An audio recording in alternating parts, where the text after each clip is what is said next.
മനുഷ്യ ജീവിതം ഇന്ന് നേരിടുന്ന പ്രധാന പ്രശ്നങ്ങളിലൊന്ന് ജീവിതത്തിൽ സമാധാനവും സന്തോഷവും കണ്ടെത്തുവാൻ കഴിയുന്നില്ല എന്നുള്ളതാണ്.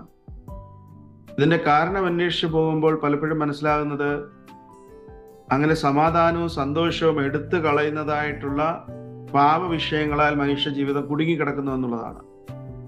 അപ്പോൾ എന്നെ കേൾക്കുന്ന നിങ്ങൾ പലരും പറയും, ഞങ്ങൾ ആരും കൊലപാതകം ചെയ്യുന്നവരോ വ്യഭിചാരം ചെയ്യുന്നവരോ മോഷണം ചെയ്യുന്നവരോ അല്ല, ഇങ്ങനെയുള്ള ലിസ്റ്റിൽപ്പെട്ട പാപങ്ങളൊന്നും ഞങ്ങൾ ചെയ്യുന്നില്ല. അങ്ങനെ ഒരു ചിന്ത സ്വാഭാവികമാണ്. ഭൂരിഭാഗം മനുഷ്യരും ഈ വിധ പ്രശ്നങ്ങളിലൊന്നും ഏർപ്പെട്ട് അവരുടെ ജീവിതത്തിലേക്ക് കൊടുക്കുന്നില്ല. പക്ഷേ അതിലുപരിയായി നമ്മുടെ ഹൃദയത്തിന്റെ ഉള്ളിൽ പലതരത്തിലുള്ള പാപചിന്തകൾ, ഈ ചിന്തകൾ എന്ന് പറയുന്നത് അഹംഭാവമാകാം, അസൂയയാകാം, ശാഠ്യം, പക, പിണക്കം, ദുഷ്ചിന്ത, ഇങ്ങനെ അനേകം ചിന്തകളാൽ മനുഷ്യൻ കുടുങ്ങിക്കിടക്കുന്നു. സ്വാതന്ത്ര്യം